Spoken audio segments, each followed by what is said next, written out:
Bonjour à tous, alors je vais vous expliquer les consignes qui vont vous permettre d'élaborer votre scénario sur le fichier Word, donc le scénario de votre jeu.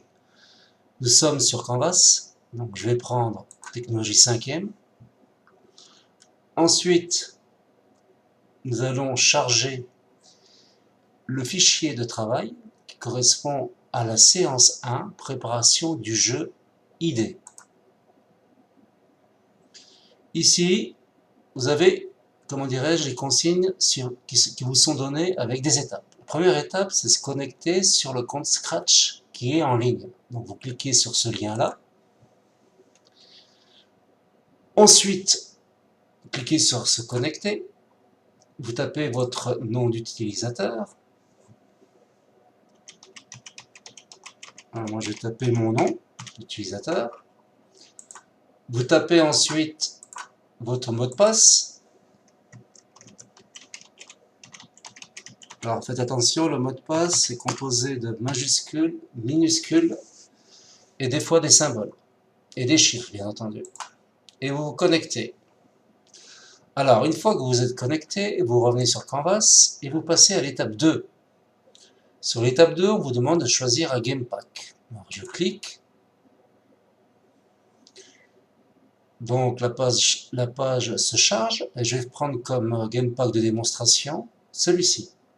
C'est un des plus simples.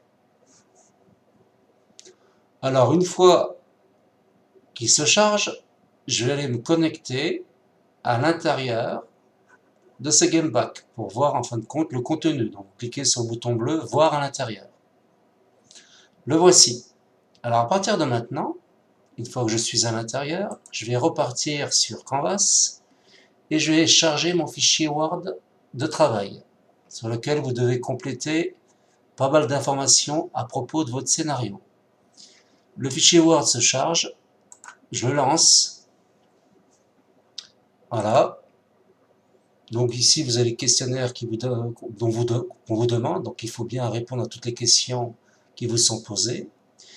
Moi, ce qui m'intéresse, c'est surtout la phase de la scénarisation. Donc on vous demande d'écrire sous forme de coquille le déroulement du jeu sur les différentes scènes ci-dessous. Alors l'astuce, en fin de compte, c'est de proposer les événements chronologiques de votre jeu grâce à des captures d'écran que vous allez effectuer, en fin de compte, sur Scratch Online. Alors je repars sur Scratch. Voilà, exactement ici. Et là, je vais imaginer la première phase de mon scénario. Alors comment vous faites? À l'autre, vous amusez à dessiner, donc ça prendra beaucoup plus de temps. Vous imaginez quel va être, en fin de compte, l'environnement de votre jeu au départ de votre jeu. Alors, ce que je vais faire, c'est que je vais imaginer un peu comment ça va se dérouler. Donc il va y avoir juste ces stalactites que vous voyez ici, et je vais supprimer tous les autres éléments dont vous voyez. Alors les éléments que j'ai supprimés, ben, je les sélectionne ici dans la bibliothèque de jeu. Donc le jaune avion, par exemple, je ne voudrais pas le voir exactement dans le début du jeu, donc je clique sur non visible. Pareil pour l'avion rouge, non visible. L'avion vert, non visible. Le titre ready, alors il faut que je le cherche. Voilà, exactement là. Donc je le prends, non visible. Ensuite, vous avez l'avion bleu, pareil, non visible. Le titre A, je fais pareil. Le 1, pareil. L'étoile, donc je cherchais l'étoile, non visible. Il me reste que ceci. Alors à partir de maintenant, cet environnement que vous voyez correspond à la première étape du jeu. Donc c'est un peu ce qui se passe au niveau de l'arrière-plan. Je vais faire une capture d'écran. Pour faire une capture d'écran, vous avez pas mal d'outils. Moi je suis sur Windows 7. Sur Windows 10, vous avez l'outil capture aussi. Donc je vais prendre l'outil capture. Je vais maintenant sélectionner l'image qui m'intéresse, donc je la sélectionne, je l'enregistre et je vais la mettre dans Images. Et là, j'ai un répertoire que j'ai créé spécialement pour l'explication, que je vais appeler scénario jeu cinquième. Alors, je vais l'appeler image 1. Donc, image 1 correspond à la première étape de mon scénario. Bon, je fais enregistrer. Alors, bien entendu, cette image que je viens de sélectionner a un certain format. C'est-à-dire, elle a une longueur de pixels et une hauteur de pixels. Donc, ce que je vais faire, c'est qu'il faut modifier cette longueur de pixels, cette hauteur de pixels pour que l'image soit bien centrée au niveau de haut. Il ne faut pas que l'image soit trop grosse. Donc que faire? Alors, je vais aller dans Image, Scénario jeu cinquième, je prends Im1 et je fais Ouvrir avec. Et là, je vais choisir le logiciel de retouche photo.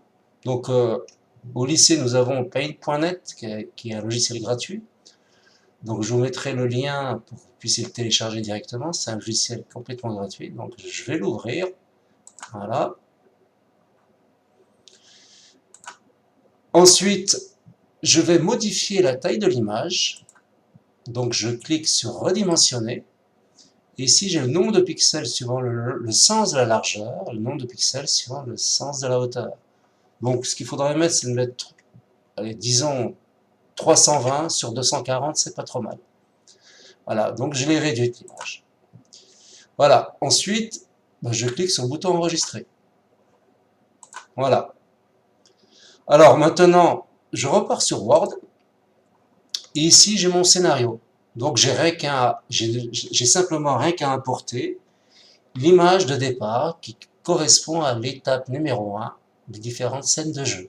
Je clique sur la zone, je vais dans Insertion, et je vais dans Images.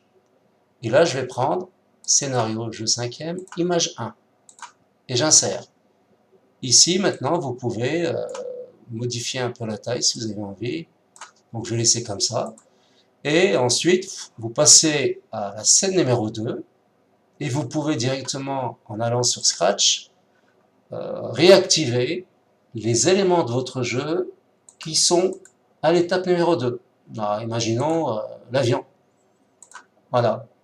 Donc ensuite, vous refaites une autre capture d'écran, vous expliquez au fur et à mesure ce qui se passe dans votre jeu. Alors cette méthode est vraiment beaucoup plus simple et surtout beaucoup plus esthétique et beaucoup plus propre pour la présentation de votre scénario de jeu. Voilà, j'espère que vous avez compris. Alors bon courage à tous. Merci.